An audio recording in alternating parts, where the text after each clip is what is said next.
Okay, off we go. Off we start.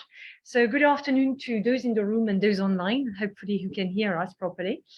This is the second session of the research seminar, Liberalism and Conservatism at a Crossroads, exploring the notion of society and the individual, 19th century, 21st century. It is organized by the AGORA Research Center at Cergy Paris University and the ICD Research Center at the University of Tours. Dr. Stéphane Porion, on my left, as co-organizer, and myself are very honored to welcome Edmund Neill. Dr. Neill is assistant professor in modern history at New College of the Humanities in London. He's also the author of a huge list of articles and books that are a tribute to the wide variety of his research interests. He specializes in modern British and European history, but also in the history of political thought, intellectual history, and the nature of political ideologies. He's currently pursuing research in three separate areas: in the development of modern political ideologies, in the development of post-war European political thought, and in the way in which conservatism has developed in practice in recent history. We invited him today to come and talk about his latest book on conservatism, published last year with Polity Press in their well-known series on key concepts. We are very grateful that he also agreed to fit into the title of our seminar, because he accepted to put a special focus on the ways in which conservatism and liberalism has been blurred. Edmund was supposed to come and present the book in January this year, but the third wave of COVID prevented him from coming, and we were very upset at the time. Therefore, we are all the more delighted to have him in person today, and you will join me in thanking him for taking the time to come and meet us in Cergy today. Oh. Yeah, thank you. Edmund, the floor is yours. Okay, brilliant. So just to go on, I just press that. Absolutely. Yeah. Okay, brilliant. Well, thanks so much for having me. And as Catherine said, I mean, this was originally supposed to be January. We realized last night when we met up that we hadn't seen each other for 4 years, which is a really long time. So I'm really happy to be here. And thanks so much for coming to listen to me talk about my book. I was totally naive when I started this, and I thought, a short book about conservatism, okay, I can do that, and I think I was totally naive. I didn't understand that writing a short book is actually much harder than writing a long book.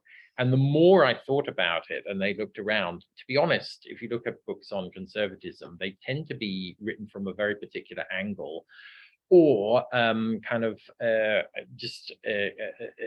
particularly eccentric. So writing this, this is me bearing my soul now before I start, was much harder. So if anybody ever asks you to write a short book on something that sounds quite difficult, just be very careful before you accept.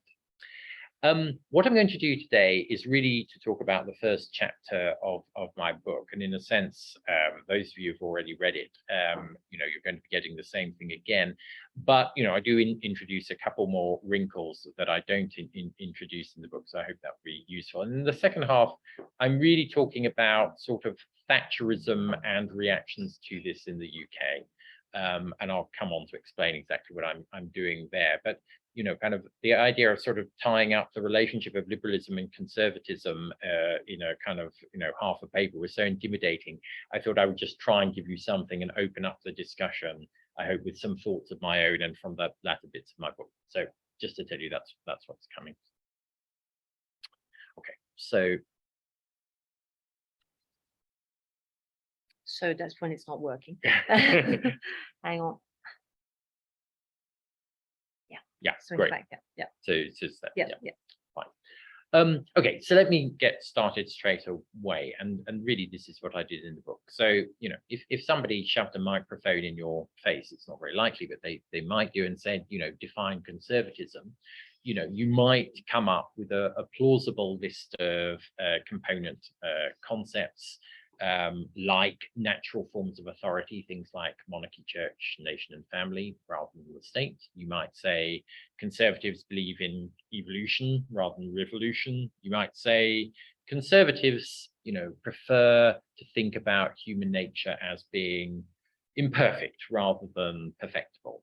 There isn't a new Jerusalem. There isn't going to be a beautiful proletarian revolution.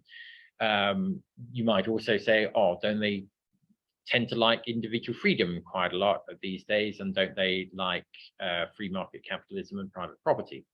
All of that is totally sensible, right? And there are ways in which we might repackage it. But as soon as you sort of start saying that, immediately questions might come into your brains. You might start saying, but hang on, there are conservatives who do really stress state authority, and Roger Scrutin would be an example of that. You might say, but hang on a minute, aren't there conservatives who adopt quite radical changes to the status quo? And Margaret Thatcher might be a bit like that. And then you might say, well, hang on a minute, what do we mean by equality here? Because are we talking about traditional hierarchies or formal democratic equality? Because in the US, for example, you can find people that I think most of us would want to say were very conservative who didn't particularly love the aristocracy. And there are some conservatives, of course, at various times. I've just cited one there, T.S. Eliot. At certain bits of his career, although not all, were critical of capitalism. If we go back to Edmund Burke, there are moments where Edmund Burke is a bit ambivalent, I think, about capitalism. So, in other words, although you would have done really well if somebody had shoved a microphone in your face and said, define conservatism, as a sort of settled definition and somebody foolhardy enough to write a book, that isn't going to cut it, right? We've got to go a bit beyond this. One thing that people have raised, and they kind of raised this, that my internal reviewers for this book, who actually I thought were excellent. I mean, I got really, really good feedback of kind of critical as well as praiseworthy nature. I mean, one might be, this is a really difficult term, right? So you've just made this really complicated for us. You know, maybe we shouldn't actually bother with this at all. You know, there are people out there. Here is just one example. So Michael Oakeshott, more about him later. But one of the things that Oakeshott does in his vocabulary, and he's not alone in doing this, is try and substitute alternative forms of vocabulary and say, well, actually, if one wants to think about the modern state, there are civil associations which basically exist as rule-governed entities which allow individuals to do what they want. There are enterprise associations which are geared to one goal.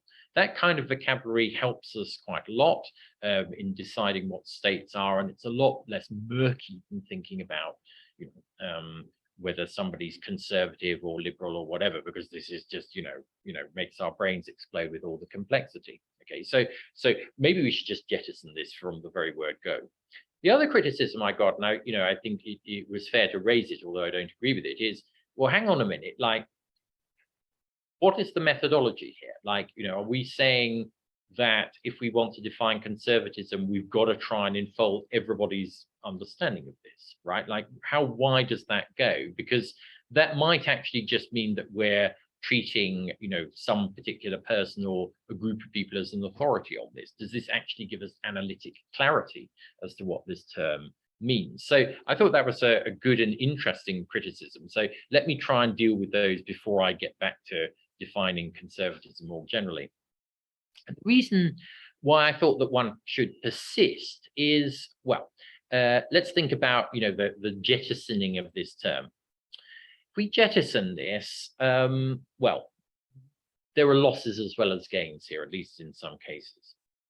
I'm not a kind of total Quentin Skinner advocate, but I think one has to be kind of quite wary of using terms that agents themselves in the past did not use, you know, to describe their behavior. Now, I'm not saying one can't do it, but certainly there's a query as to why you need to do this.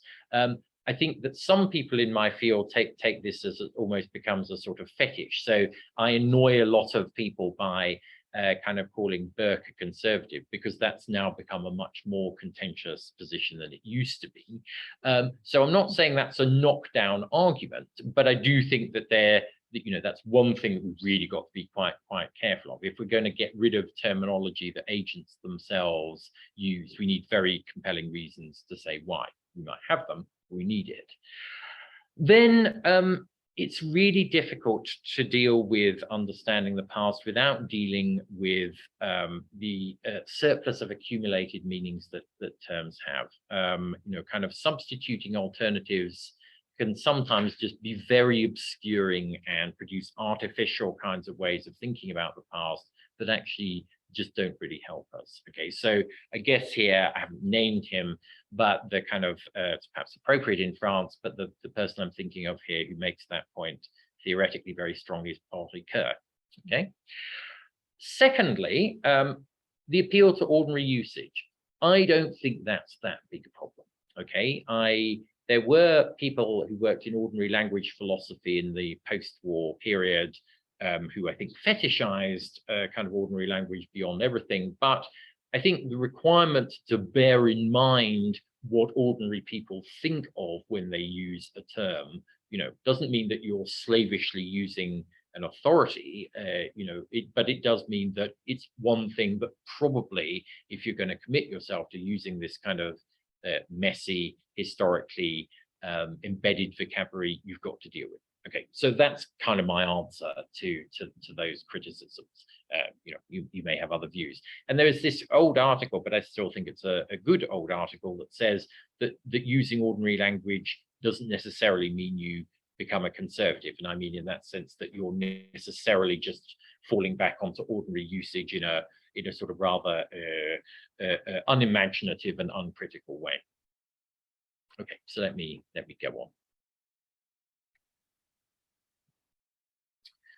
Okay, so, I mean, hopefully that's interesting, but it's also a piece of rubble clearing. You're probably thinking, you know, why doesn't he get on with his job and actually try and define this concept? That's what he's being paid badly to do. Not by you, I should say, by, you know, kind of people in general in academia. And I guess that one immediate kind of way round this problem of the fixed list, right? So we kind of said, well, there could be these kind of concepts that you come up with if somebody sticks a microphone in their face, but actually there are then exceptions to it. Another way would be to start thinking, well, actually, let's come at this from a different point of view. Let's try and think about what conservatism is trying to do. I mean, conservatism is, after all, something that is conserving. So let's try and actually kind of get at the problem this way and think about how conservatism in history actually operates. And the most obvious way of doing this is really Samuel Huntington, who you've probably come across, wrote a well-known article called Conservatism as an Ideology. It came out in 1957, and wrote that system, it defines it as that system of ideas employed to justify any established order, no matter where or when it exists, against any fundamental challenge to its nature or being, no matter from what quarter. I mean, fine, but you know, also not fine, because this is so kind of formal and kind of non-specific that, you know, kind of even Soviet Russia in its kind of latter stages on this definition would be regarded as conservative. And that, you know, again, going back to our ordinary understandings of the term, seems a bit bizarre. And perhaps even more tellingly, Huntington himself in that article kind of moves away from this and starts, you know, kind of giving you another fixed list of concepts again. So, you know, kind of there's almost a sort of backhanded admittance that, you know, a fixed list is not enough. Oh, sorry, a kind of this formal definition is not enough, and therefore it goes back to the sort of fixed list approach. More sophisticatedly, you get Michael Oakeshott. Now, Oakeshott is, as usual, elusive on this because, you know, what Oakeshott says conservatism is perhaps not the whole story of what his writings imply. But, you know, kind of let's sort of try and extract from what Oakeshott is saying a definition of conservatism. And I take it as being something like this, that conservatism is pursuing the intimations of a tradition, and that's a very Oakeshottian phrase. In other words, favoring cautious evolutionary change. As part of this, I think it's definitely part of Oakeshott's argument, and this will give us something, I think, in our ultimate definition of conservatism.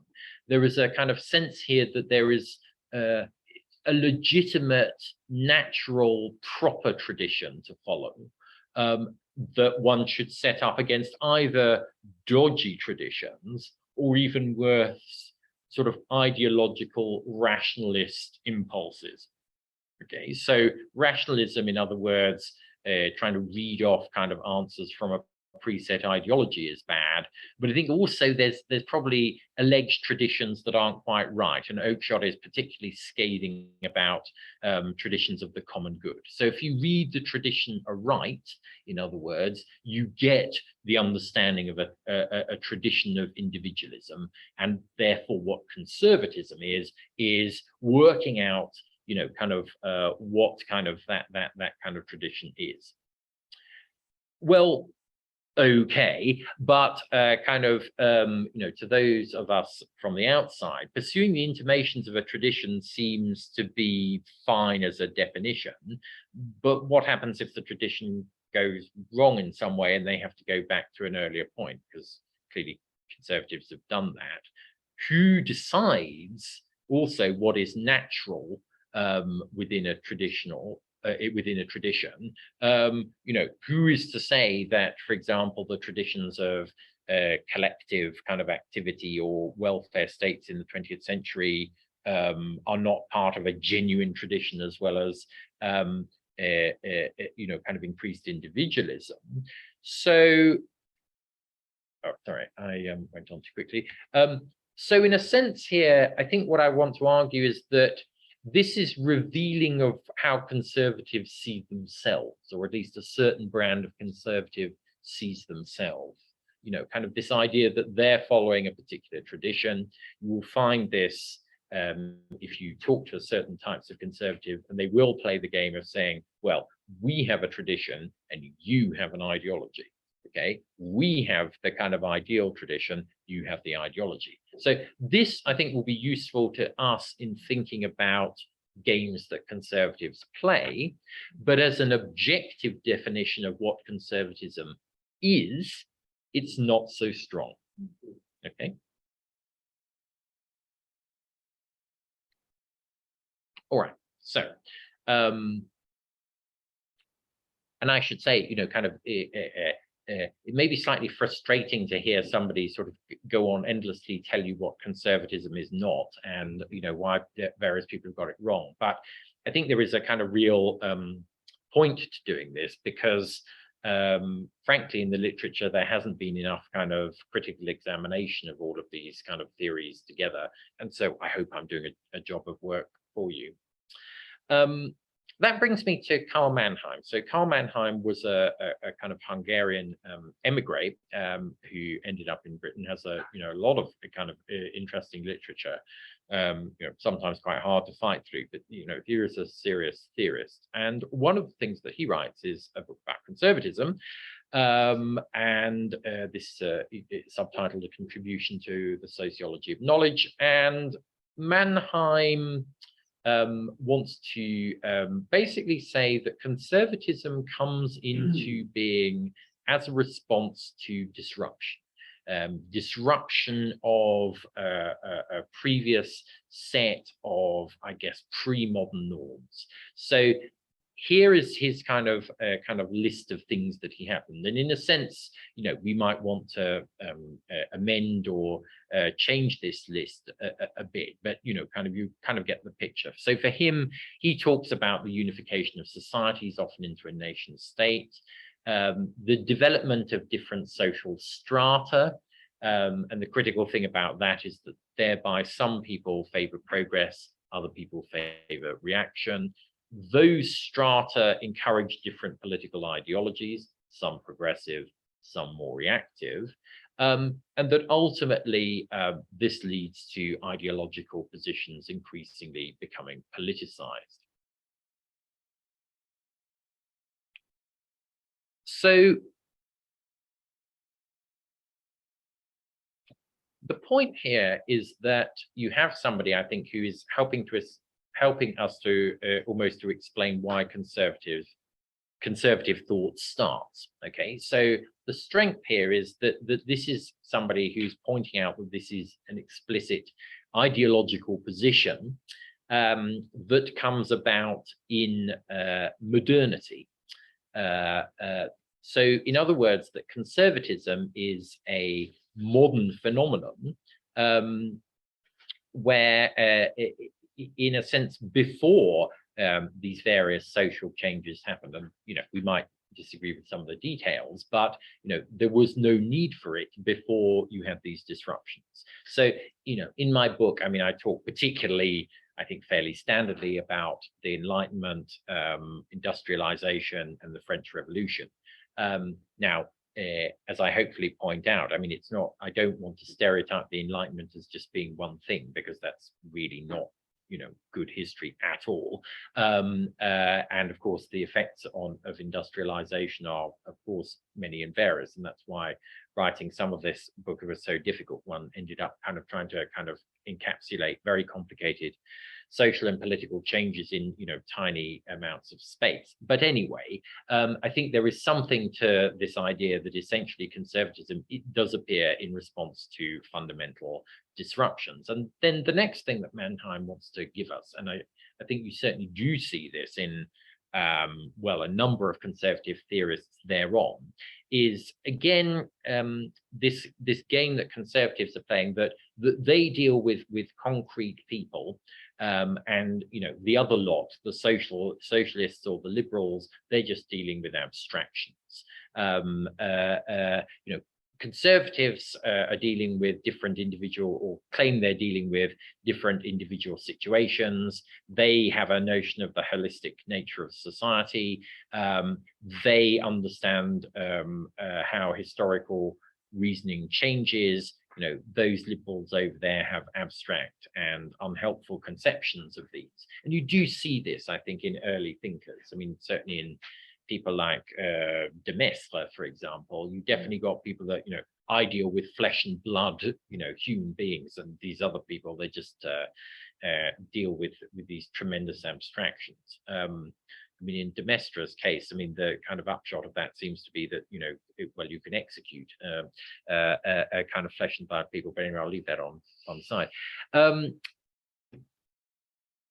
I think that's quite useful, and I'm now sort of picking a quarrel with somebody I like but disagree with. So James Alexander is a kind of scholar who was Cambridge trained and actually teaches in Turkey, and has written a lot of quite interesting articles on political ideologies, the history of political thought, and indeed about conservatism.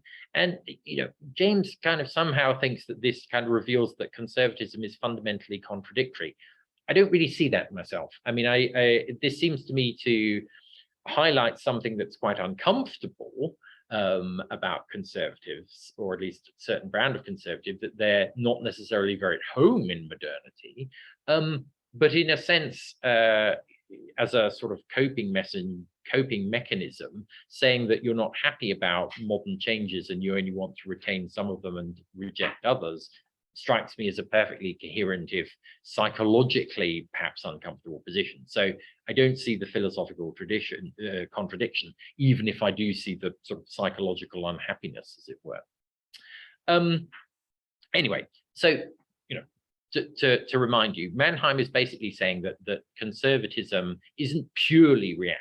In other words, it's not just a kind of hate that reaction, and it's not an attempt to just say, okay, well, we'll just carry on in a sort of a cautious evolutionary way. It's drawing attention to the fact that conservatism is quite consciously articulated set of reactions to uncomfortable and unwelcome social and political changes that actually, I think, captures and encapsulates something about conservatism, about its sort of conscious ideological nature.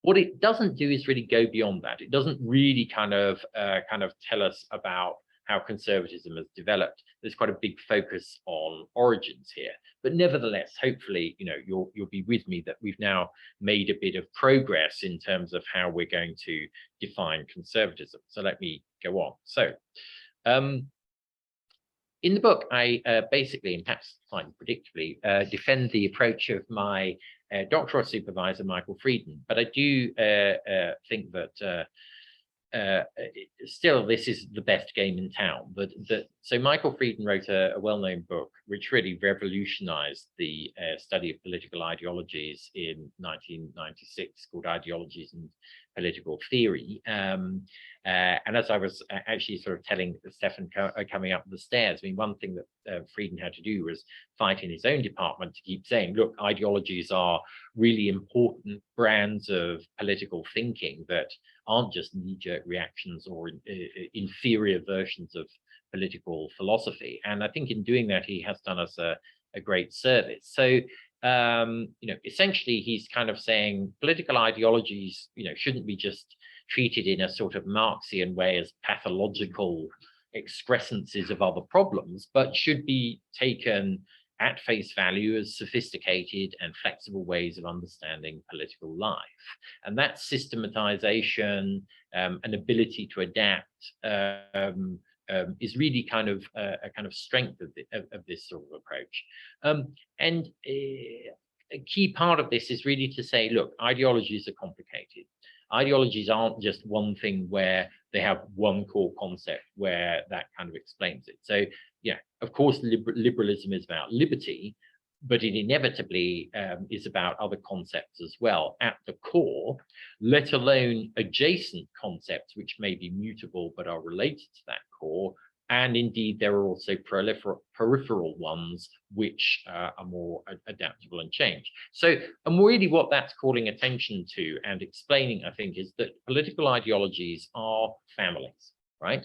There are sort of families of, you know, think about it as sort of families or multi-stranded kind of traditions of argument that can help us understand the complexity of these positions without just saying, well, you know, X isn't a real liberal because they don't believe in, you know, social progress or something. So, you know, kind of that, of course, doesn't remove the problem about boundary disputes, but I think it does kind of admit and perhaps allow us a method of thinking historically about both how there's a certain stability to these entities, but also how porous and historically mutable they are. Okay, so what about conservatism? Conservatism is still a problem. Okay, conservatism is not a problem.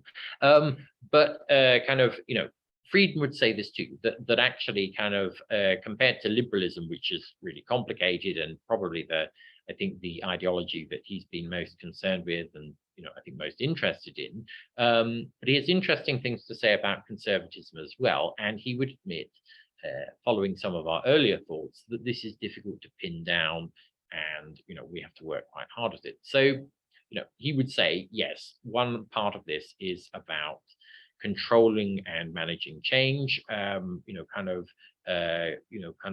conservatives are themselves often telling you that they follow a natural tradition. You have to believe that, but that is one of the things that they're doing. And the other thing that he thinks is really important is that you know, compared to liberals who do tend to emphasize individual voluntarism, there is often a kind of extra human, you know, beyond above human entity that is being called onto the stage to explain certain kinds of behavior politically and socially. And that could be anything from God to history to biology to economics in kind of different kind of contexts. But basically, you have to see social and political actions being controlled by other factors than just human will. Okay, so, you know, there's more than just individual conscious choice. Great, thank you. Then he says, okay, so those are my sort of two core concepts, but these are closely related to other tendencies that I've kind of been calling attention to already. And those are the sort of quite conscious opposition of rival ideologies concepts. So producing alternatives to progressive concepts where it looks like conservatives are saying, look, this is my core thing. But actually what their core thing is always these less easy to pin down concepts. In other words, I'm trying to control change, and I'm trying to kind of make it clear that individual behavior is strongly affected by something beyond the individual. But, you know, kind of if I'm confronted with kind of threats to, say, the aristocratic hierarchy in the 19th century, I'm going to kind of say, look, this is my big thing. This is going to be the hill I want to die on against your increasing demands for liberal freedom. Whereas in the 20th century, it might well be that the big threat to the established order is, well, you know, you want to redistribute everything through kind of socialist or social democratic means. So I'm now going to kind of take my kind of tent and put it on the ground of equal property rights, because that's now the conservative position to be on. And part of that is also, some of this is conscious, some of this is, I think, less than conscious, but it's the misunderstanding of opponents' kind of core concept. So claiming that kind of socialists are all about nationalization. You know, socialists going, oh, I'm not all about nationalization. Nationalization is a means to an end. I really want greater equality. Because no, you're all about nationalization. You know, kind of look at them, those horrible people who only care about nationalization. So, you know, kind of that. And I think the interesting thing about that is some of it is not conscious. Some of it is, you know, kind of almost produced as a kind of reaction, but some of it is conscious. Okay, so that may be complicated, but I think it also does start to kind of give us a way of appreciating some of the earlier points that are made without kind of making them into the one silver bullet that explains conservatism. So in other words, conservatism is an ideology, but with core concepts unlike, say, liberalism, which has liberty and various other things, or socialism, which has equality and community and various other things. Conservatism has these kind of rather more kind of ethereal, nebulous type of concepts, but nevertheless, this does really start to help us to understand why this is so kind of mutable. Right. Okay, so I'd better speed up. I'm not sure I'm going to get to populism, but I'll do my best. I don't want to, you must give me a strong steer if I talk too long. Don't worry. Okay, all right. All right, so, okay, so that's sort of the first bit of my book. And then I thought, well, I'm being asked here to try and say something about conservatism and liberalism. Wow.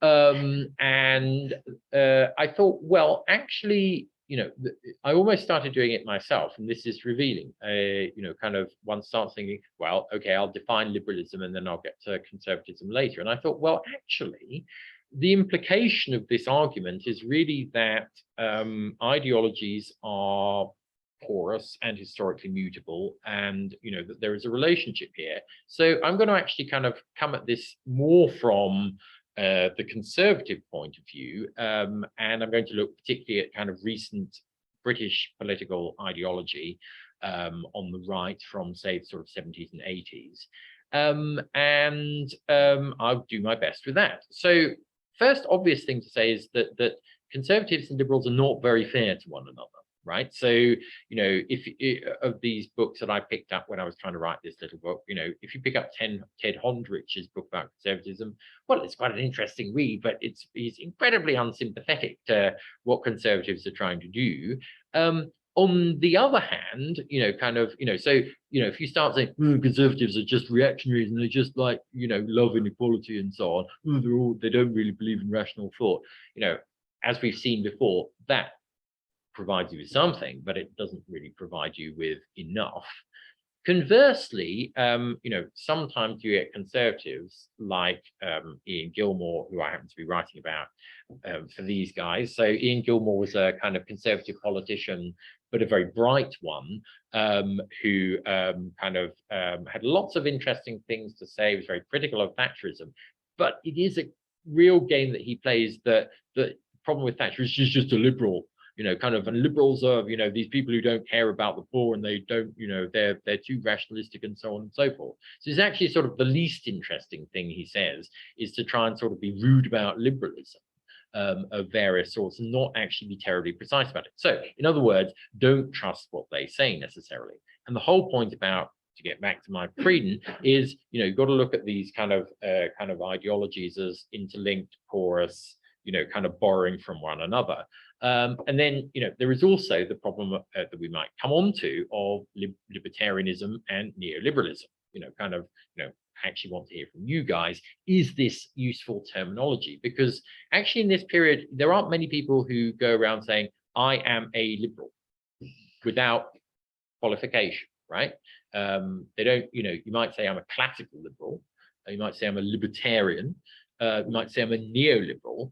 But in British politics in, 1980s and 90s, you don't say, hello, I'm a liberal and I'm not a conservative, because that somehow doesn't communicate. Anyway, we'll maybe come back to that. All right, so let me, and Catherine, you must shut me up if I go on too long. But I'm going to talk a little bit about conservatism and liberalism in the 70s and 80s. So, okay, so I think that this is a form of conservatism, and I think it's sort of, but it may well be that we find it's time limited. So what I'm trying to do here is really show you that a kind of Friedenite approach to ideologies can maybe help us understand this a bit. Thatcherite ideology was basically kind of saying, well, several things, and it said sort of liberally sort of things to start with. So it said, well, actually kind of, freedom has been undermined by post-war social democracy and corporatism. We need to get back to an authentic conservative tradition, whether that's the 1930s or before Stanley Baldwin or Victorians. There are a variety of answers to that. Big stress on individual self-responsibility. To do that, well, what do? Well, you lower direct tax, you reduce inflation so people can spend their own money, you encourage people to own shares, you decrease trade union power. So, so far, so much about liberal freedom. But then actually it becomes more interesting because the sort of Thatcherite project does seem to have this kind of conservative lean as well. And I think by the sort of paradigm that we've been using, this looks pretty conservative. Individualism is not just about kind of, doing what the hell you want and, maximizing pleasure. It does seem to be about moral responsibility. Now, actually, in practice, did this mean that you really did that, or you became a sort of city banker kind of, juggling bottles of Bollinger? But the idea, I think Thatcher's idea, was certainly that this would lead to vigorous virtues and the increase of kind of moral responsibility. It was also about kind of increasing government authority because in, this is a quote from the 79 manifesto, attempting to do too much, politicians have failed to do those things which should be done. This has damaged the country and the authority of the government. In other words, there wasn't enough authority. It wasn't just about liberty, there wasn't enough authority. And then, I think they did the classic move that I've been saying conservatives do. So, there was a lot of talk about natural institutions like the family and the nation. And that was weaponized in the 1980s against the Labour Party, who, kind of were a notch or two more in favor of gay citizens, or at least were being, kind of damned for being so. The Labour Party favors, kind of gay people and one nation, one parent family. Yeah. And also they don't defend our nation because they don't believe in nuclear weapons. So in other words, there was this sort of liberal sounding bit, but also a definite conservative bit. And I think by my definition, this definitely does sort of count as conservative. I think the point that I want to make fairly basically is that this may work only for a certain amount of time, and certainly there were critics of this right from the word go, and who thought that this wasn't genuinely conservative, and it may well be that ultimately this wasn't sustainable as a conservative project. And I'm going to sort of show you now kind of some conservative critics who said, actually, this isn't really conservative. This, I think, shows the complexity of these sort of ideological families and the complexity of categorization, even with these sophisticated conceptual tools. So one group who really didn't like this were kind of people who were traditionalists. So people like Roger Scrutin, but also Peregrine Worthorne, Maurice Cowling. In the 70s, they were kind of basically saying, look, no, it really is lack of authority. It isn't this stuff about liberty. Stop, worrying about Solzhenitsyn, kind of stop worrying about, these liberal individual rights people. Actually, the big problem is that British society doesn't have proper authoritarian values and deference anymore. And it's, there's too much compassion about. So if you look at Scrutin's meaning of conservatism, Scrutin just says, well, no, the state is organic, authority of the state is not all about kind of individual consent and the commitment to liberty.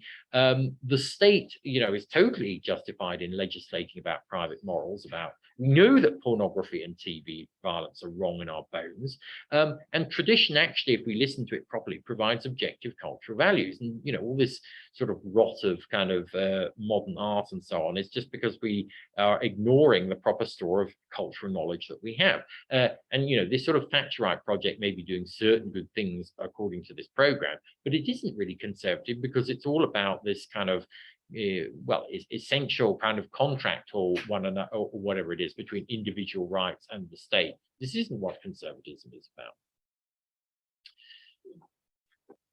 Then later, and I think this is almost, kind of, we might get onto this kind of thinking about this now, about almost the sort of post-Thatcherite, post-Brexit era. There were people who began, even by the 1990s, to say, well, actually, this is, there are tensions here that really are quite damaging. In other words, the game of yoking together individual rights and free market capitalism with conservative moral values doesn't work. Okay, one of the first people to sort of say that, and he got increasingly kind of depressed about it, I think because he had been such a kind of key new right person in the 80s, John Gray, who'd written books on Mill and Hayek and so on, by the 1990s is kind of saying, well, actually, shouldn't we remember as conservatives that unfettered markets destroy conditions, the very conditions that make them possible. They particularly kind of destroy the very local knowledge that makes them possible. They encourage dreary cultural uniformity where there's a kind of a Temple to Tesco outside every market town. This kind of is a kind of totally tedious kind of way, but more than that, it kind of destroys kind of local knowledge and values, which is the sort of thing as a good oak shot in conservative you ought to value. So please stop doing that. Stop being a free market fundamentalist, because this is the sort of utopian mindset that leads to thinking that if you just give Eastern Europe loads of capitalism, everything else sorts itself out. It doesn't. This picture of permanent progress that kind of certain brands of libertarian have injected into Thatcherism is just deeply damaging. And actually, fundamentally, this goes back to a kind of a weird picture of how people make choices, which is not properly conservative. If you're properly conservative, you think they do it kind of against a cultural background, half consciously. This idea that man is, kind of just an economic rational agent, it just becomes kind of ridiculous. This doesn't actually accord with how people operate, and if it does, then we're all sunk.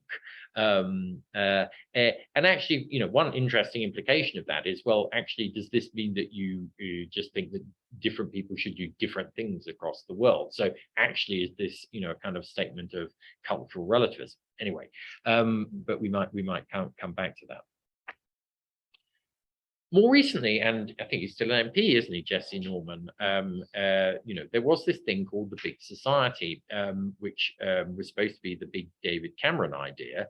And again, I think it sort of crash landed into post-2008 austerity in quite a big way. But again, you've got quite a different, but marginally different kind of approach here, where basically there's a heavy kind of hit against this idea that individuals are rational calculators who make, thrifty profit and loss calculations the whole time, as a good Thatcherite Methodist or whatever, and actually says, well, if you have this picture, this undermines civil society. This encourages a mindset where the market or the central state will provide the sort of things that you want to these calculators more efficiently. And actually, we need to go back and think about individuals very differently, right? So actually, if you want a genuinely conservative picture of what an individual agent is, let's think about them as people with bundles of capacities. Okay, so he's borrowing from Amartya Sen to say this. That capacities could imply a lot of different kinds of things, but it's much more than just instrumental calculation and utilitarian maximization. That implies a lot of things economically, where yeah, sure, we should have proper competition in the market and we should have entrepreneurs, but actually we also need different sorts of institutions and cooperative ones where that's necessary. And that's actually how society in Britain generally and genuinely operates well. Politically, that means that we have to let go of some sort of abstract libertarianism and get back to genuinely conservative understandings, and that means thinking really seriously about civil society. And although he has a real go at New Labour, behind that is, of course, kind of Thatcherite centralization, which doesn't respect kind of local government very well, and he arguably has a point that if you start thinking of individuals as very much kind of operating in the market and the families, you may start to forget these local kind of organizations. Now, Catherine, I could talk about populism. Do you want me to just shut up at this point? Because I feel I've been talking for a long time. I'm sure that there is somebody, especially in the audience, who would like you to talk about populism and conservatism. If you can do it for perhaps, we started late, so we've got another 8 minutes. Okay. I feel like I'm on countdown or something. But don't worry, we've okay. got 2 hours. Okay. So the fast way to unpopularity in these things is always never knowing when to shut up.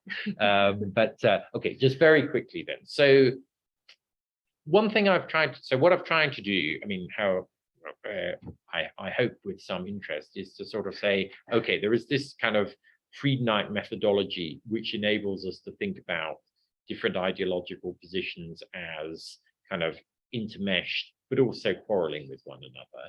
And one of the games we've got to play is to kind of look and see which of these kind of people are right about kind of whether they're real conservatives or not. We can't just leave it to them. We have to make a judgment about the quarrel there between the kind of more kind of classic new right people and the kind of critics of it. So the critics are not just crudely saying these people had nothing and they just kind of absolute idiots, but they are making quite serious criticisms that these aren't generally conservative. Here is an extension which I will run through really quickly, which is basically thinking about, well, the relationship of conservatism and populism, because this is a obvious topic that many of us are kind of thinking of about at the moment. There could be certain parallels and touching points. Okay, so the touching points are really that that populists might also like to manage change cautiously. There's a lot of talk about the left behind in populist discourse. Well, that could be there. There could well be an assertion of a dominant tradition. In other words, there's a real tradition, and then there are there's traditional culture, and then there's all these other dodgy people who come in and muck it up. Related to that, there's a sort of weaponized nationalism, and that really is being deployed against people. So I've given you an example there of, an echo in the past of kind of sort of anti-Dreyfusard thinkers in the 1890s. And possibly there could be touching points in thinking about politics as inferior. Conservatives do sometimes, quite often, say that as well.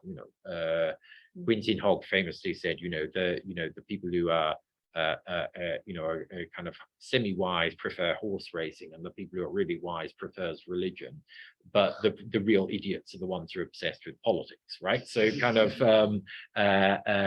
in populism you get quite a lot of that. Politics, it's corrupt, stupid activity where all these people on the make are in, don't think of this as a sort of spiritual quest. It's just mucky kind of activity.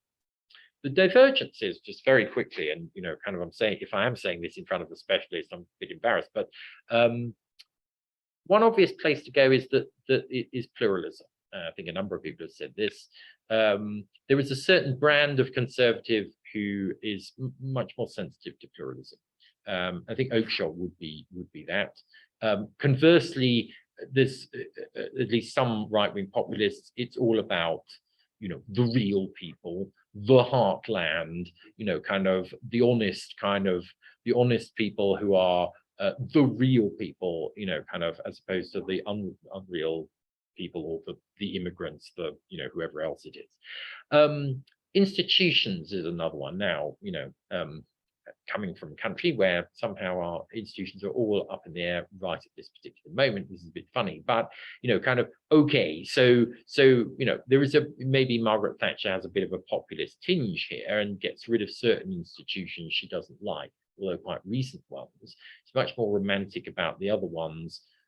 It's not clear that populists have the same romanticism about, or at least the same kind of commitment to institutions, right? So that might be a difference as well.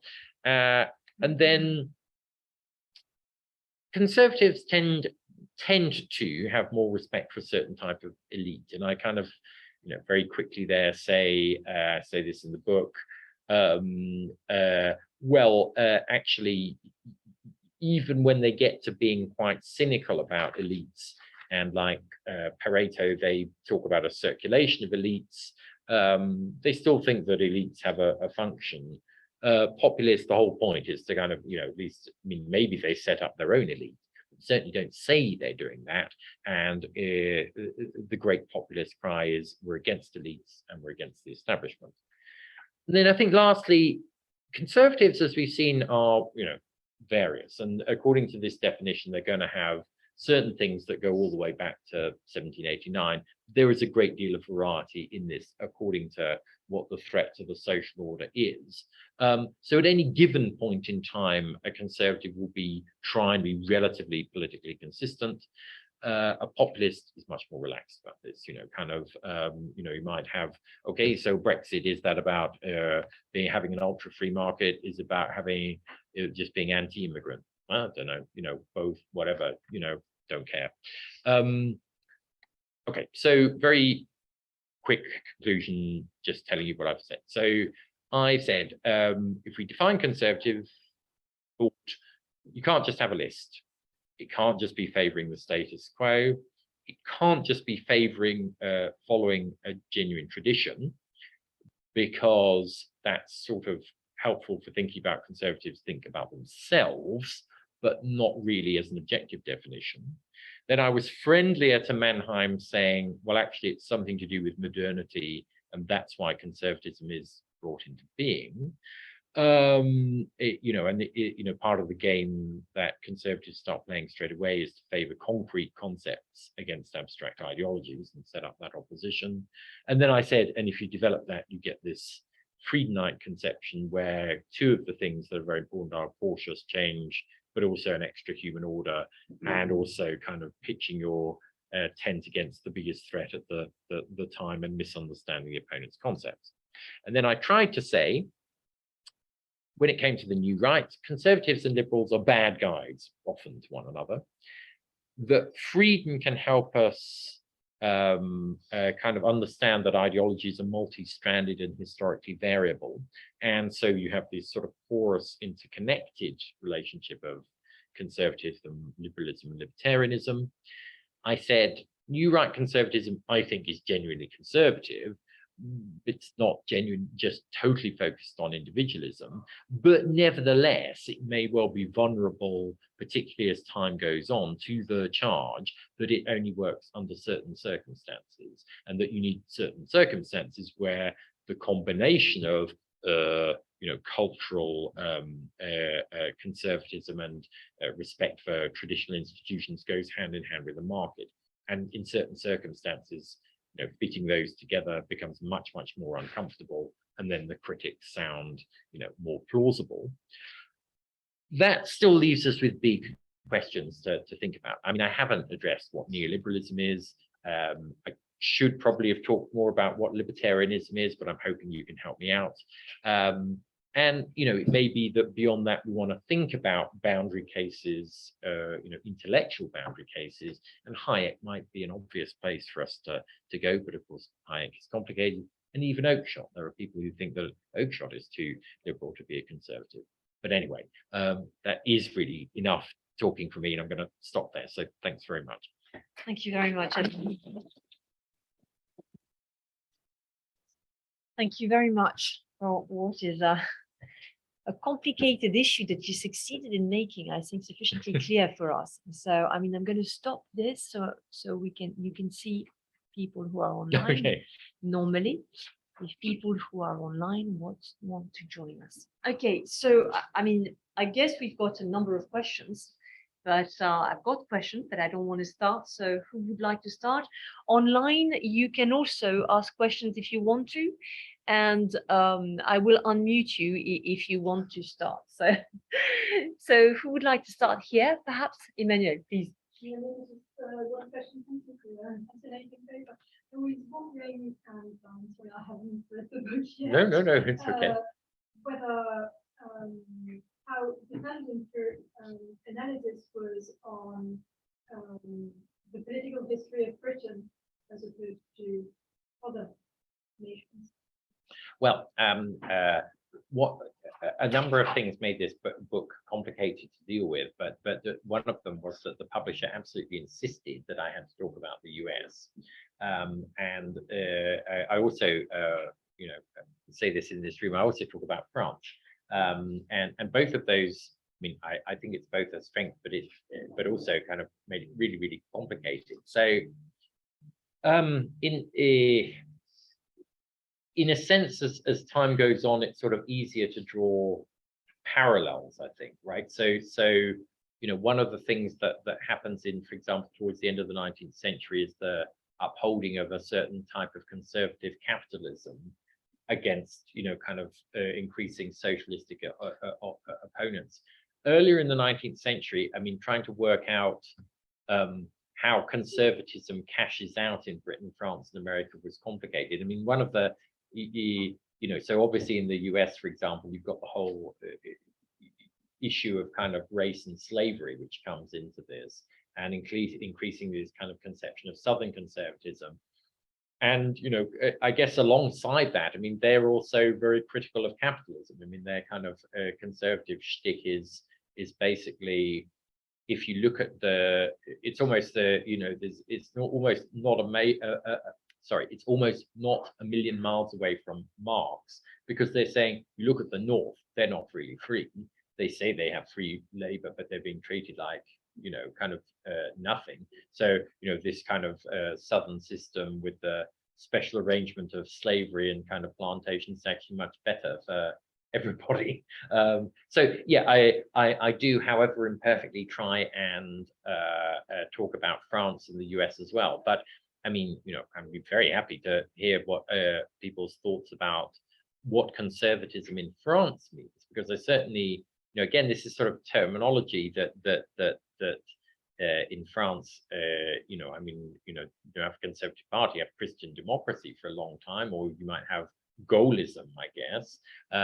But actually, I did my best with kind of France as well. But there is a real question here as to how well these concepts translate in different places. So I did my best. I have a related question, actually. Well, first, thank you very much for the talk. But I was wondering about the practical applications to British politics, and I was wondering, especially when you mentioned populism, what extent it was beyond the Conservative Party to include the HDP for Republican? So sorry, I mean, are you saying that, are you trying to split the difference between conservatism and populism? I mean, No, I was just wondering if the concept of conservatism was beyond the Conservative Party. Oh, I mean, yes, I think so. I mean, I think so. I mean, I mean, obviously, the implication of this is not that the kind of ideologies map brilliantly onto parties in every case, because I mean, I think that particularly in a sort of post-Brexit era, you can definitely find populism in the Conservative Party, and I think that recently some of the attempts at kind of pinning down kind of what Liz Truss were trying to do, I mean, I felt were a little bit simplistic. It's like kind of, oh yeah, here are the libertarians who aren't really conservatives, and I felt like saying, well, okay, that gets us so far, but insofar as it I'm not convinced she didn't also have some pretty conservative instincts, and also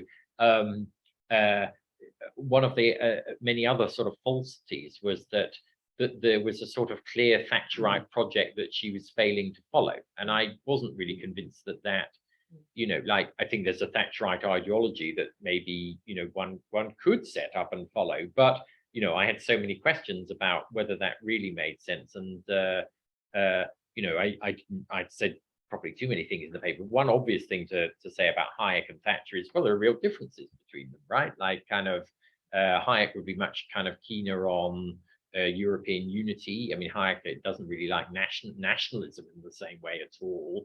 I don't think Hayek would have had much truck with this notion of a household budget, and he certainly would have argued epistemically that the whole point about the market is it beautifully allocates things to different people because we don't have knowledge of them. But that doesn't imply questions about deserving or desert. And obviously in a Thatcherite kind of picture, like it's all about you work hard, and like if you work hard, you get your bottle of Bollinger, and you've done really well, and you feel good about it, and go home and feel like a good thrifty Methodist, and so on. So I think this stuff is more complicated than that. I mean, I think that actually, if one looks at the Conservative Party now, well, it's always going to be easier to say later, but I think you've got a number of ideological strands which are being put together imperfectly by different people, and there are populist and libertarian and conservative strands within this. But I think one of the reasons that it's so difficult is precisely that this Thatcherite project of relatively conservative values and nationalism going together with the free market, those two things are much harder to kind of reconcile with one another, and perhaps particularly in a post-Brexit world, right? Like, so, you can ask very basic questions now. It's like kind of, okay, so if you really believe in Britain, like, why do all our railways belong to other countries, right? Like, kind of just a very obvious example where, you've run up into these contradictions. So just, I don't know if that answers your question, but it gives you maybe something, I don't know. Yann? Okay, I have two big points and a small one. The first big point is really a question, and it is related to Emmanuelle's question regarding difference between British conservatism, American one, French one. I am very surprised when it comes, and I'm even more surprised when I think about American conservatism, how much there are debates in the US about what is a real conservative.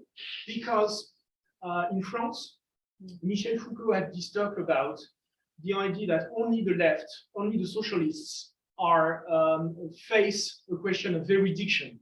What is a real socialism? And that in fact, people on the right wing do not have this problem. In France? In France. Ah. Yeah, So in France, you never have debates about what is a real conservative. You have, Right. on the other hand, a lot of debates about what is a real left winger. Oh, you're not on the left, and so on. Mhm. It is not.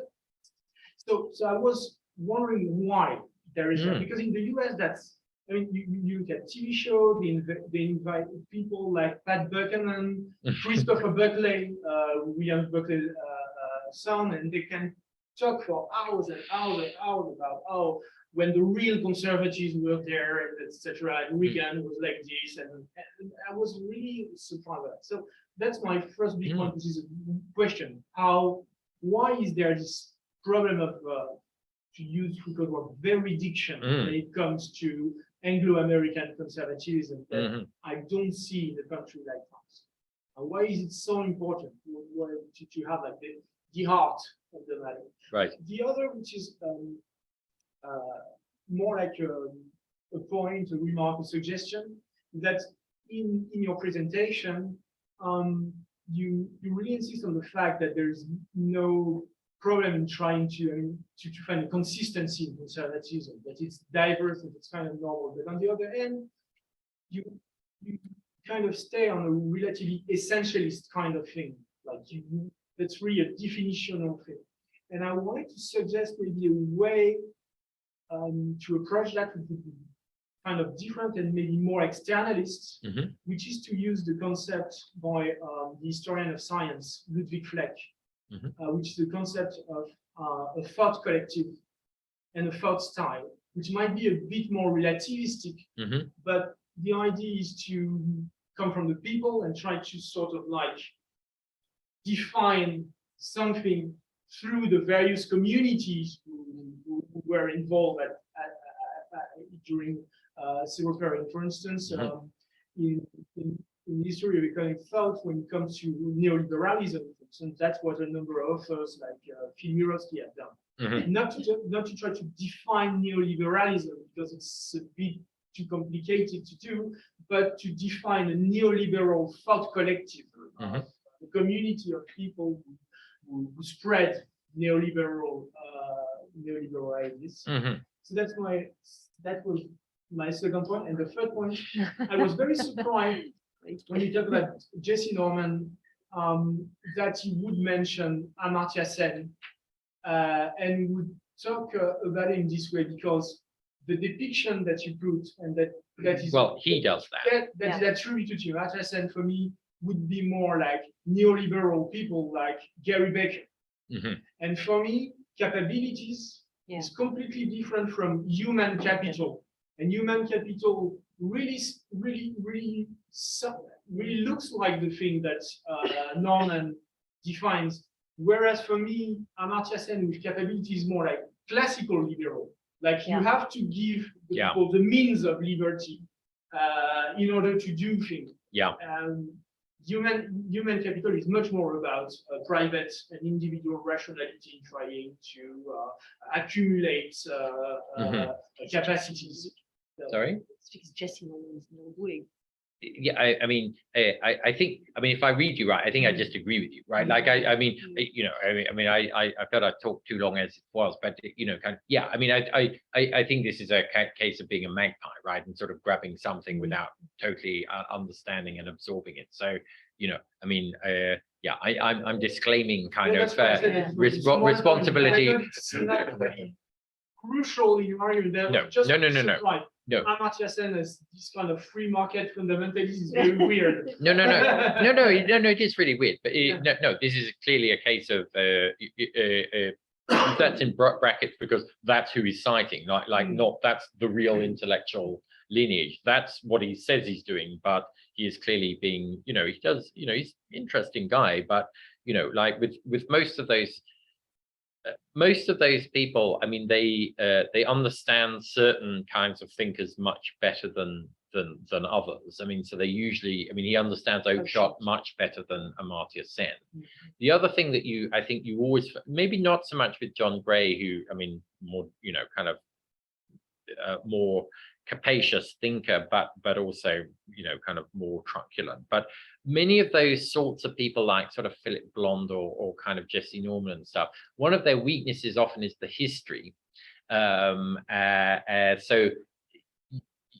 I guess this is a parallel point, but one of the things that, I think would drive people like us mad is to read that somehow there was this Victorian nirvana where there was this brilliant kind of set of kind of voluntary organizations where everybody was taken care of by individual effort, and somehow, you know, almost as this sort of a sort of spontaneous kind of order, just, you know, and then these mucky statists, you know, kind of screwed it all up, you know, kind of, and basically without being, you know, I think we could be highfalutin about it. It's because they read PPE.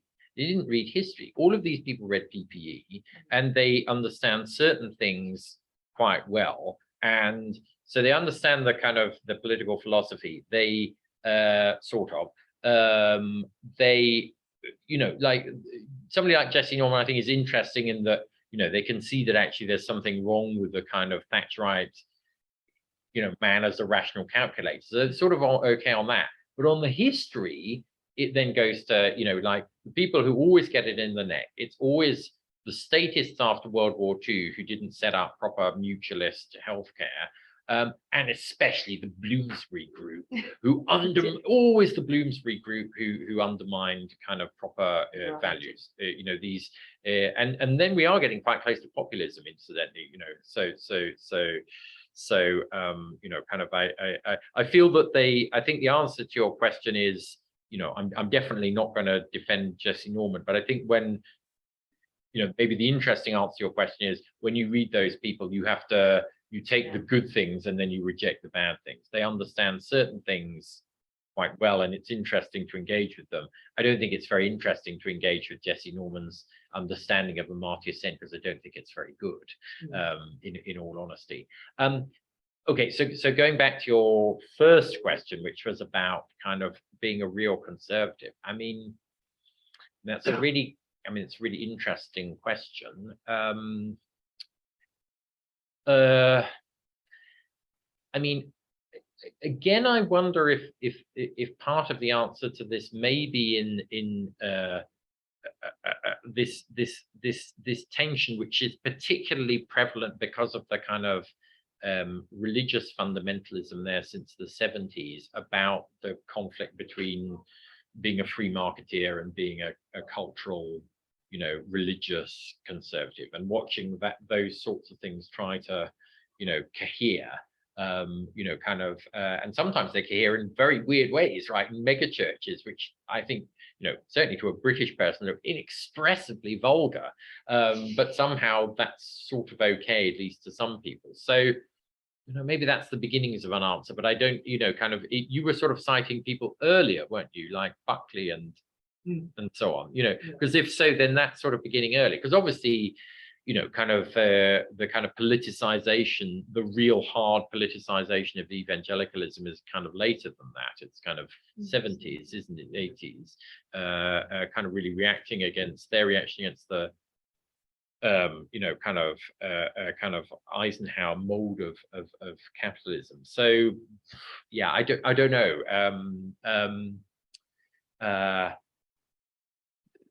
But somehow you know, this is beginning another whole kind of hair running, but you know, is there what are the circumstances in which we should talk about right-wing thought as opposed to conservative? I don't know if that's a useful tool here, because it strikes me that often these people who are saying, "Oh, you're a real conservative," they're kind of very hard right, right? You know, all this stuff about evolving values or whatever. If we're going into that, they're not like that. It's kind of like, I don't know. What you're saying about the question of erudition, if we're only taking the case of Britain, it's also because in fact the Conservative Party has dominated also. So in fact, it's not, they don't need to explain who they are, because in fact they are. In fact, they could answer that in France when I feel it's Gaullism. Yes. I'm really Gaullist. Like, but seems to be. That was the same with Keith Joseph when he wanted the party to shift to free market ideas. Said, "Why I have become a true conservative?" As if there had been a betrayal towards paternalism and state intervention. Well, incidentally, on this, in fact, I always thought that Thatcher had badly read the Constitution of Liberty of Hayek, because he states very clearly at the end why I'm not a conservative. Yeah, I always thought he was a bit stranger, and he makes the case of being no Whig. Exactly. So in fact, and that's well, and then gives this a romanticized view of the 18th century when things were really not as he describes, you know, very strange, at all, like, you know, kind of like if you were in London in the 1780s, you could have been murdered quite easily. Like, you know, really, like, what are you saying? But no, I mean, I think Stéphane's point is really right. Like, there is this question in the 1980s: are you one of us? Yeah. Are you one of us? To see what coming back today would dominate the party. Are you, you know, so I mean, she, you know, to her kind of advantage, does sort of polarize that question, I think. Yeah. You know, yeah, that's true. No. There is Adele third, and then Stéphane. Yeah. Adele, sorry. Thank you for your book. I'm just middle of your book. I'm not finished yet. Oh no, it's fine, it's fine. But the core concept that you said from Friedman, it was very brilliant for me to think about how ideas I'm going to read in the future. Think about key concepts and how we can think about it. Two questions for me. First, you just a little mentioned the differentiation between totalitarianism and conservatism, and let it go. It's the they can't update their structure. Okay, I think so far, I think you should mention this different situation, because there are very you know, overlaps between these two concepts. Okay. And the second one, when you come to the idea of controlling the pace of change and accepting or sort of you call it adjacent concepts, when you call them, I think you are, and then you come up with the idea that they are more far from the abstract thinking, abstract liberalism you said in your presentation. And they are more operational, they think more pragmatical, and sort of have their own accent in different countries. And I think it's, you can say, their own accent in different ideologies. You can say conservative left, conservative Muslim, or so on. I want to ask how you distinguish between conservatism as a checklist for politicians to benefit from it, than conservatism as an ideology. Gosh.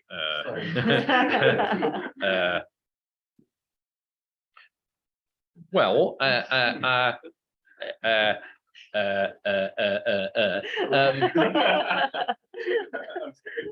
no, it's fine. I mean, in a sense, this comes back to the kind of the question that I left unanswered about, I guess, you know, whether you should think about the degree to which it's helpful to think about ideologies as having relatively stable core concepts. And that was, in a sense, kind of the other question that you were asking me, which is obviously a very key and important question. I mean, one answer to that is, of course, you know, there should be more than one game in town, right? I mean, one of my irritations with the people who sort of want to say, but you should only think about conservatism as a kind of historically developing and evolving movement and not in ideological terms, is, well, but there should be more than one tool in your box. And I don't think that's just flaccid eclecticism. I think that is simply true, right? Like there's more than one way of fruitfully thinking about political ideas, and in a sense one has to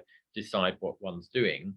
It may well be that an implication of that is, you know, I mean, and in a sense the whole kind of freedom project is a delicate balancing act, because it's kind of saying, well, there is a certain stability in core, but there is nevertheless adaptation, right? So the implication of that could be that under certain circumstances these just fall apart entirely, and it doesn't make sense, you know, however much people are asking, you know, what is a real conservative? The answer is, well, nobody is anymore, you know.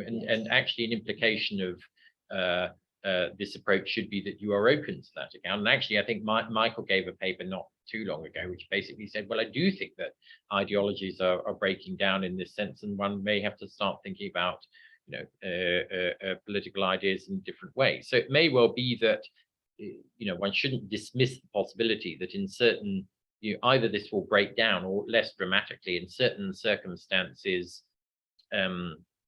certain modes of political thinking don't actually meet the threshold of being ideologies, because actually they're just nascent forms of political persuasion, which is one function that Michael thinks ideologies have, that they've got to be action guiding, persuasive modes of political activity. The point is not that we just sit in a seminar room and do what is a real conservative, and we can do that and it's important, but we appreciate these things as flesh and blood things that actually affect people's behavior, and if they're not doing that, then they're not really ideologies, or they're not really very effective ideologies. And actually, to be provocative, I mean, Michael has written about populism and would say, look, actually, this doesn't even, for me, kind of meet the threshold of being a thin ideology. Like, this isn't really a proper ideology by the standards that I write about in my book, because yes, it does persuade people in effectively, and it has some functions that it's certainly a form of political persuasion and has some primitive kind of way of organizing concepts and so on. But I don't think it really meets the criteria for being an ideology. So it's not that everything is an ideology, and it's certainly not that the ideologies are always with us. And it's, sometimes people produce very bad versions that just make the threshold of ideology. So, I don't think that that's flaccid. I think that's true. And it's good of him to kind of make that point, because otherwise you could just say, oh, right, so ideology started up, in 1789 or 1830s or whatever, and we now stuck with them forever. Yeah, you are. Like, there'll always be conservatism around. And when you say it like that, it's ridiculous. Of course there won't be. And indeed, it might well be that there's a very, very bad fit between conservative, the most interesting and developed forms of conservative ideology and what's currently happening in the modern Conservative Party. And I think that's probably true, right? Like, it may well be that in a few years, the cards or whatever have fallen, and it's possible to sort of group things in a much better and coherent way. I don't think they're doing it now. Yeah. Valkis. No, Sorry, Yeah. Stéphane. I'm sorry. But I'm going to be a gentleman. Oh. May I ask, my first question? The first question was not answered. Oh, sorry. Yes. Oh gosh, I'm being put on the spot. Sorry. Conservatism and totalitarianism. I think I was so happy that I've remembered I'd forgotten to ask a previous question. I then forgot to. The answer is but I'm not sure I've got a very good answer to this kind of question. I think totalitarianism is itself a quite complicated, really complicated thing to. So was the implication of your question that totalitarianism itself could be mutable and adaptive? To give a bit of context. I mean, Adele is coming from Iran. Right. Okay. Yes. Okay. But is that your implication, that there could be adaptations, or within totalitarian? Yeah. I mean, I think that's true.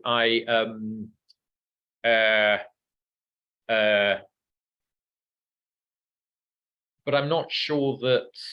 Okay, so we might, again, it depends on how we're deploying our vocabulary here, I think, is what I want to say. So I don't think that the implication of my argument was that there couldn't be conservative aspects to say Soviet Russia. I'm just not convinced that. I think my point was, the point I was making there was very simple, which was simply not all resistance to change is conservative. I mean, that's all I wanted to do with that. I wasn't really trying to get into these kind of trickier issues that you're introducing. And, if I'm asked, there certainly could be, I think there's a very interesting question as to the degree to which totalitarian outfits could adapt successfully and thereby, I guess, be conservative. I don't think I would necessarily want to rule that out, but that wasn't really the point. I'm afraid I was just making a very basic point there. And the threshold wasn't clear there. Sorry? The threshold, at least in your book, is not clear. Okay, well, in which case I'm sorry, but kind of yeah. Yeah, thanks. Yeah.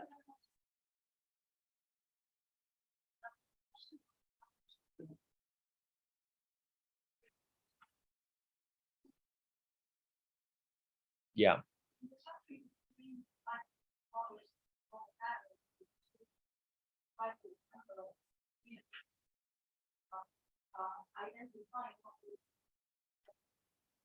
Yes.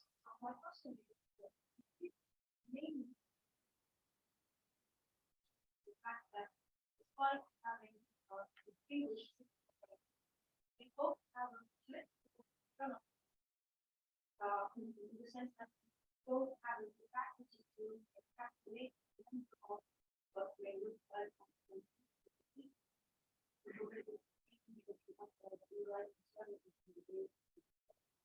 But if you think that life will turn on something, it may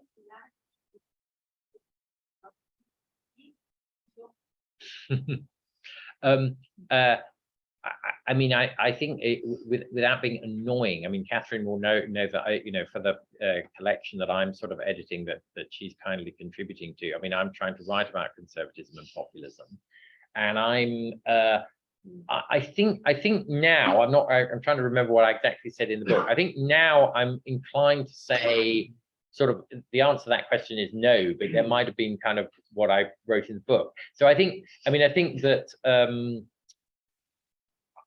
I think there were various touching points about kind of wanting to uphold an authentic tradition. I think there are various sort of touching points about, well, I kind of said it before, but I think I'm inclined to say, one of the things I did say in the presentation, I think I stand by, is that populists are sort of travel more ideologically lightly. So their flexibility is, almost sometimes this unembarrassed kind of throwing out of different positions all at the same time. And I think I want to say that conservative ideology, even if politicians don't always kind of uphold this, actually does, any given point in time will aspire to be more kind of coherent, even if it's kind of historically kind of very variable. So I think I'm inclined to say that the resources that conservative ideology has are greater than populism, which I think runs, kind of tends to travel light in terms of its fundamental core baggage, as it were, and that has strengths and weaknesses. Does that sort of give you an answer? Okay, all right, okay. Okay, no, me too. I mean, I kind of,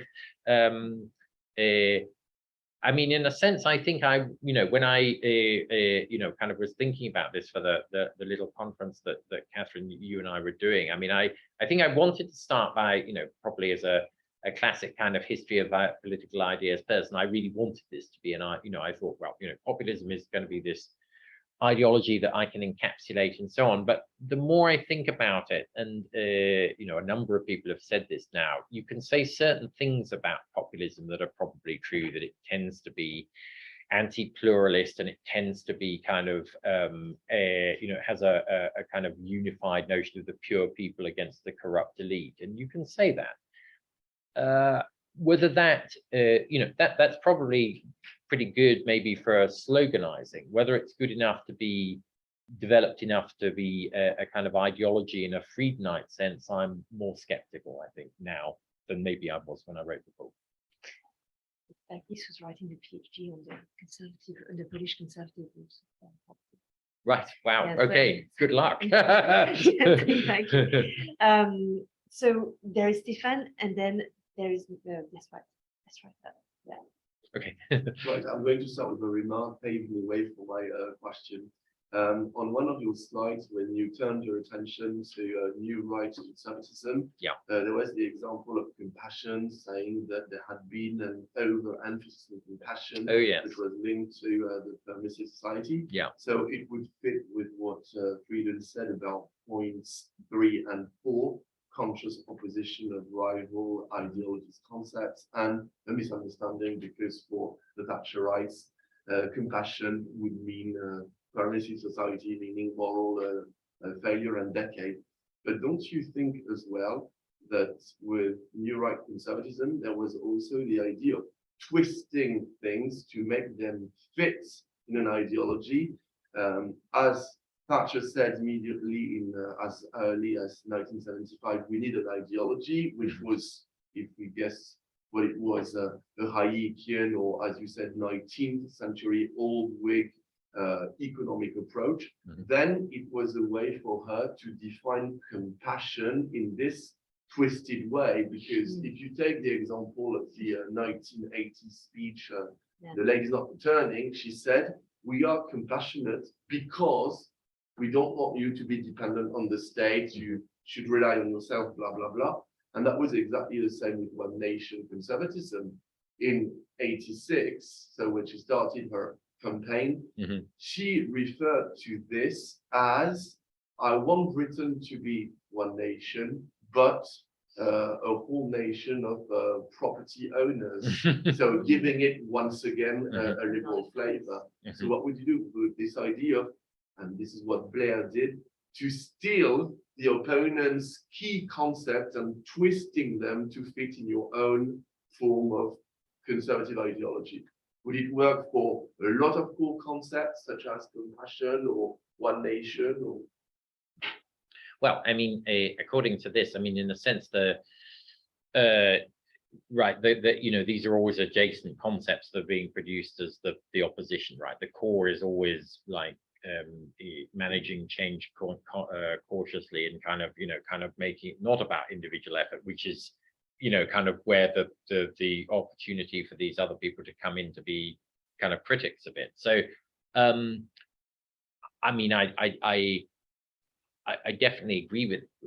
I think I agree with you as far as I'm going. But what I mean, what's the import of your question? I mean, that how far does this go? A big point of Frieden's approach to conservatism and conservative ideology, to steal core concepts and twist them to make them fit in your own approach to conservatism or conservative ideology. And Thatcher was the example. Oh, well, I mean, I think he definitely would, but that's what I you know, maybe I was imperfectly explaining it, but I think that's what he means. Like, he means the, you know, that's what the kind of the conscious or unconscious misunderstanding of what the core of other people are trying to do. You know, you're, instead of trying to set up kind of, if I understand you correctly. Okay, so let me rephrase it. Okay. I got your point, but it was more for your point, this misunderstanding, to shed a negative light on the concept of your but rather than taking control of it and giving it a positive light to fit your own political agenda or that was my point, and I had like just the example of compassion that was recently. Have you got other ideas that were like twisted like that? Oh, well, I mean, I think people are try to do this all the time with greater or lesser. I mean, I completely agree that that's a really good example. So, I mean, but then there are kind of people who try and do this and they don't get it right. I mean, like Ed Miliband trying to be a one nation conservative and so on. I think the interest for me is that I mean, I don't know if it really works so much with one nation. I mean, I'm trying to think sort of practically about I mean, it's a very interesting question, because in many ways, I mean, she, you know, in all the polling, I mean, she does come across as very uncompassionate, you know, so in that sort of sense, it doesn't really work, does it? And somehow it doesn't, but nevertheless, it doesn't sort of matter. It doesn't matter enough at any rate. So I mean, I'm trying to, I mean, I'm thinking about it. I mean, I kind of, because in a sense, one of the reasons I started on all this stuff is I grew up with it, right? I kind of, one of the fascinations here for me is sort of horrified fascination for why people put up with this for such a long time. Yeah. And I think there was a sort of, it may well be that, yeah, I mean, I guess maybe, the sort of historical answer to your question is that enough people felt that this concept of compassion had been abused, right? Like in the 70s, maybe, so maybe there, even people on the left had kind of said this, so that actually there was this actually, although she came across as deeply unsympathetic, there was an opening there because in a sense, Right. people had said, well, if you are like that, look what you got, Yeah, okay, right. Yeah, I think. Anyway, I'm not sure I did very well with that, but that's the best off the top of my head. Sorry. I think we had. Do you have a question? No. Yes. Yes.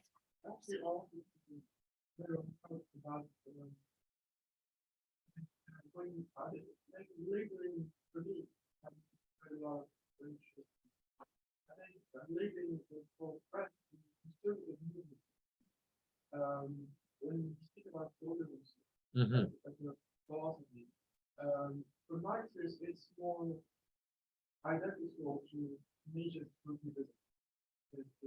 To what, sorry? To Nietzsche's Positivism, which is was founding president of the independent Nietzsche Republic. But both men ironically hated each other. But the thing is, both men had the perception politics, where there wasn't really a left or right, so to speak. The both wasn't kind of left or right. I think for France, the genuine right began with the FDR in 1976, which then began to be creative with the whereas Tunisia would have to be so to speak after 2011.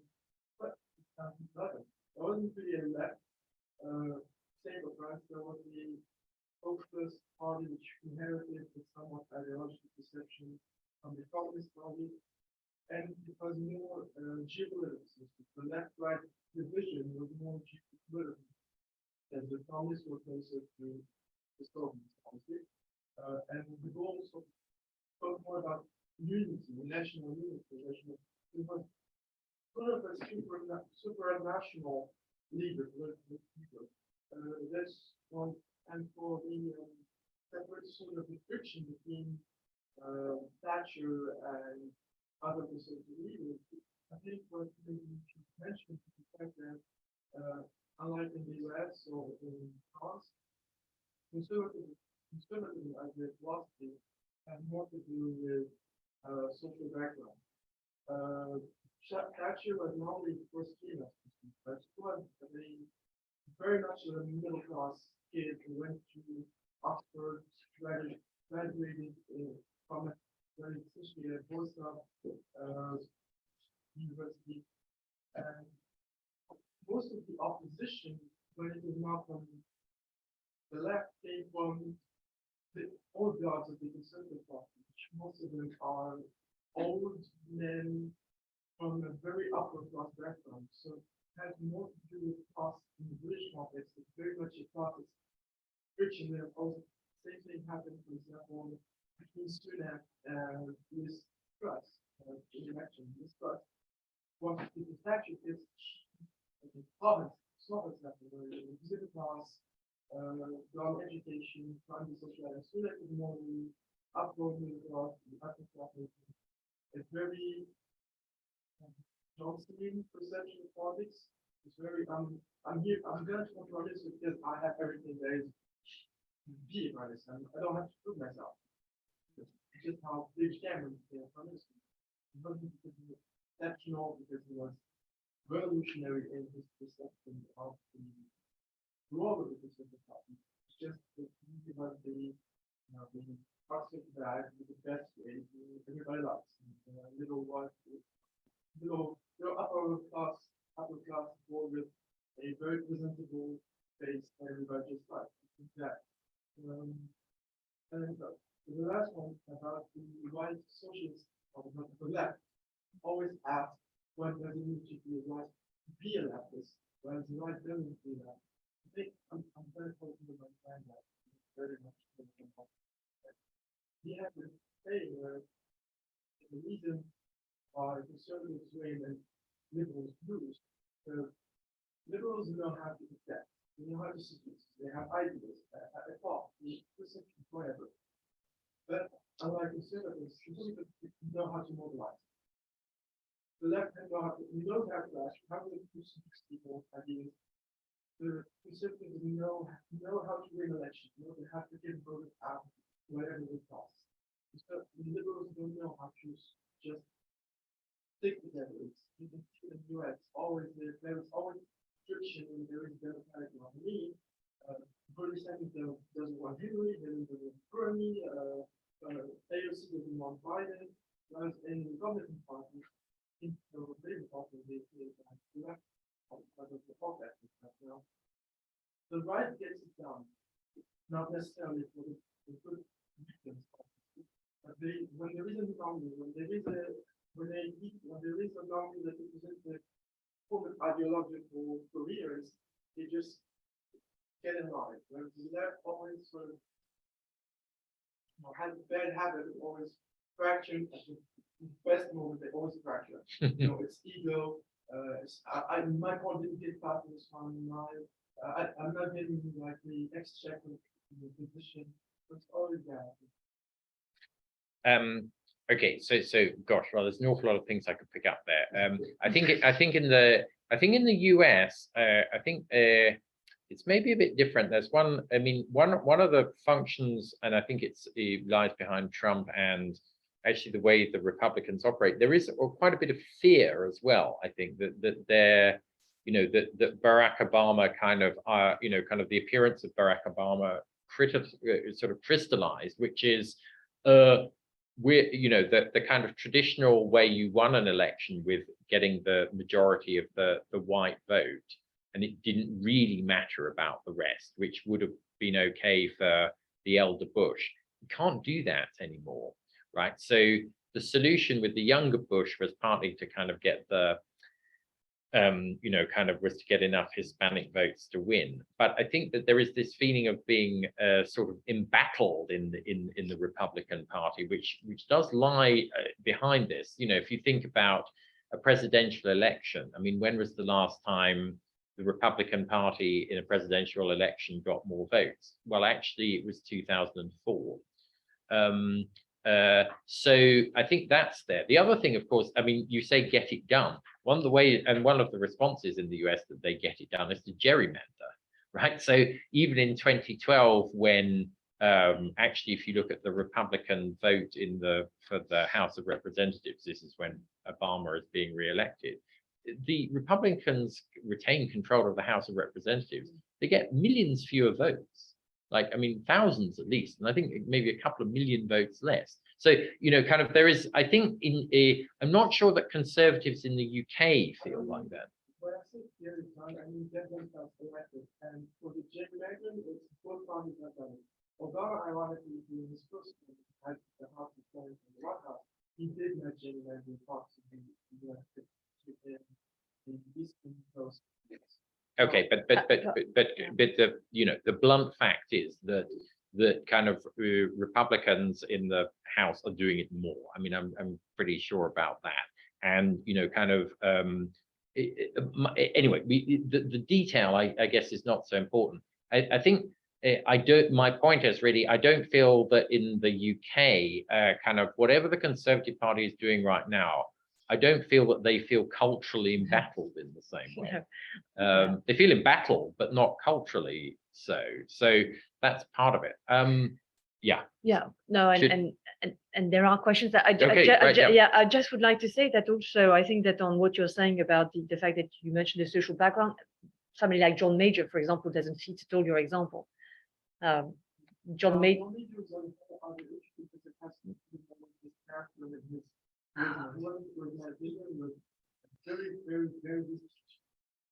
Probably leader of financial by factor standards, by report standards, by British standards, like especially in time stuff. I think we would need a bit more time, but in my case, I feel, I mean, okay, I would let you answer that question if you wanted to, but I mean, I think that on the social background, I think there's a lot more to say, I would say. In fact, generalizing like that means that you're generalizing in a way which doesn't allow us to really understand what this means. So, I mean, well, if you want to. Well, I'm conscious that people. There are questions here. I could see Adolfo, who is actually trying to ask a question. So if you want to ask a question, you need to put your camera on. Yes. Okay, Adolfo, hang on. Yes, that's right. Can you hear us?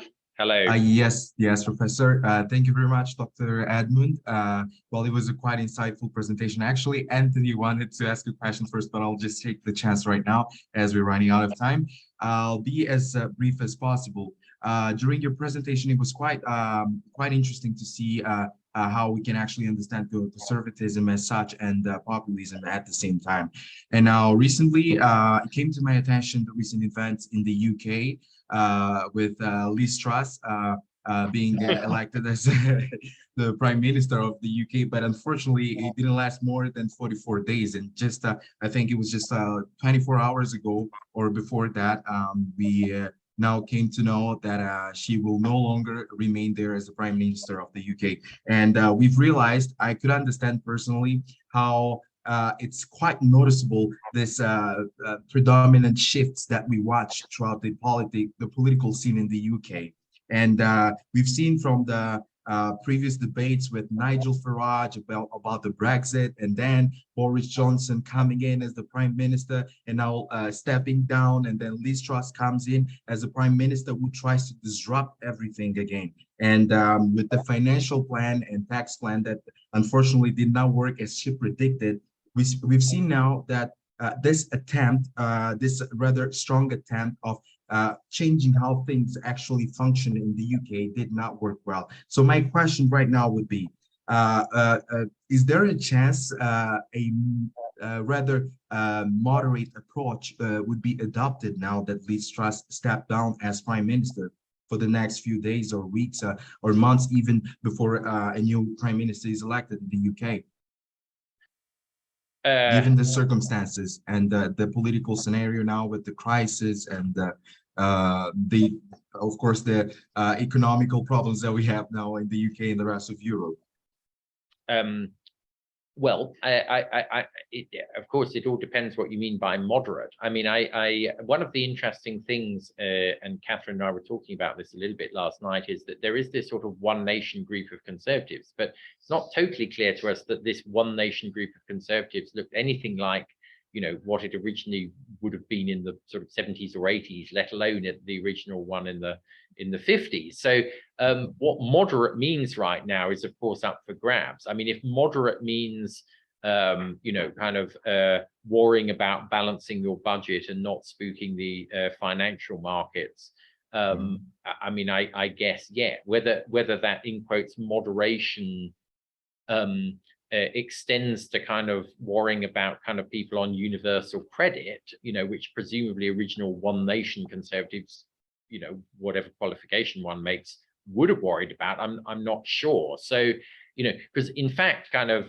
one might argue that I think what moderate it now is in the Conservative Party could be like basically straight down the line Thatcherism, right? Like kind of like the conventional view is now like Thatcherism. So, you know, like actually what Jeremy Hunt is doing, although he doesn't want to say it, is kind of like austerity, really, or, you know, kind of so exactly what moderate means here. I mean, maybe conventional would be a better word, right? And in a sense, oddly enough, I think that probably accords more, despite what Liz Truss thought, with a sort of conventional Thatcherite position than what she was trying to do, because actually Thatcher in the 1980s didn't just sort of cut taxes all over the place.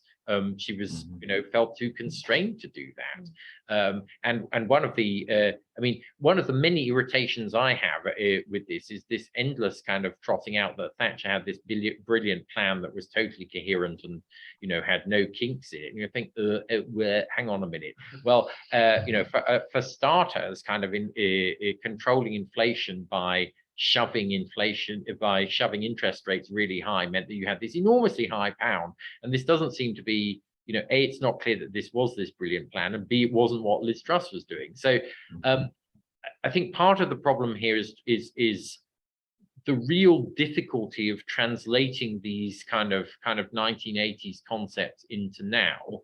And we've got to remember that actually we're in a different universe. And I think that one of the different universes we're in is, well, I mean, we just had COVID, right? We just had COVID and we just had Brexit. So yeah, I mean, I think if you really are being a conventional Thatcherite, you go, I really hate this.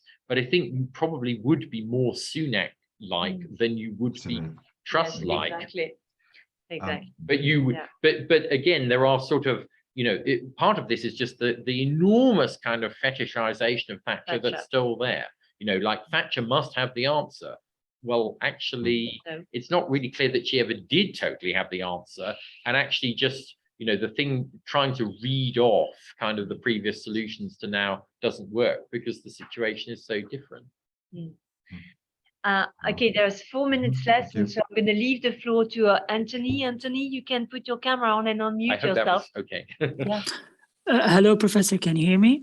Yeah, we can hear you. Do you think? Sorry, I think my camera won't work because of bad internet connection where I am. Okay, we can hear you. We can hear you, Anthony. Yes. So if I have one question before I start, just to make sure that I heard correctly. Did the professor at one time say that political ideologies are like families? Yeah.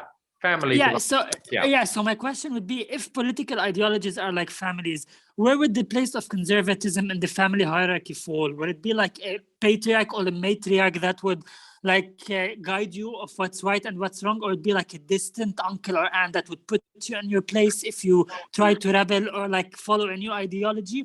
Or would the role change by itself from a country to another? Like in France, it would be something, in the US it would be something, and in Britain it would be something. That's my question. Thank you. Gosh, I think all I wanted to say was that kind of ideologies are basically multi-stranded entities with various different kinds of people within the family, as it were. I wasn't really trying to say that the ideologies themselves form the family, which seems to be, if I understand you correctly, what you're trying to say. Is that yes, that's how I understood it. Oh, sorry. So no, I mean, there could, I mean, being imaginative about it, I mean, there could be cases, I think, where kind of conservatism almost comes in like the kind of unwanted uncle, as it were, that kind of looms in when you don't want it. And I sort of wish I could I definitely would like to follow up on these questions about gaullism and kind of Chirac and kind of when the when conservatism in France really began. But no, I'm afraid I was making quite a basic point that one shouldn't just think of ideologies as one thing. They're kind of multi-stranded and kind of have internal, like this is good, I guess, that like kind of families, they have kind of internal quarrels between one another without actually ultimately falling out. Hopefully. Sorry. So sorry if I gave you a misleading impression. No, not at all. Thank you. Okay. Okay, thank you very much. And so on that note, we're not going to take any other questions because if not, we're going to finish. I would like to say thank you very much, Edmund. Thank you. Thank you. Thank you also for putting yourself to such a Oh. narrow, grilling question. Oh, right. No. I mean, I think when you're a kind of young graduate student, you just hope you can gabble through your paper and nobody's going to give you any trouble. But, as you get older, you realize how few people actually read your book. So anybody who's actually engaged with it and asks you really good and difficult questions is an absolute pleasure. So I've had a great time. So thank you so much. Thank you very much. So on that note, so Edmund will be back in writing, and anytime you want to get back to us, you can. And so next time we're meeting for the third session, which will be taking place on Friday, the 2nd of December. And this is somebody you know very well. Chandran Kukatas of Singapore Management University will be coming, and he's presenting a new paper that he's trying on us called What is Capitalism? So hopefully there's a lot to say. Also, Chandran Kukatas will be taking part in an M1 class on the 5th, I think, on Tuesday the 5th. So if the M2s want to come and join, or anybody wants to come and join, it's on the Tuesday morning from 10 to 12, in which we'll be talking about the link between Yann, Hayek, and Tocqueville. Yes, absolutely. Right. So on that note, thank you very much. Thank you for those of you who were online. Yes, thank you. Yeah, thank you very much. Bye-bye. Thank you. Thank you. Professor.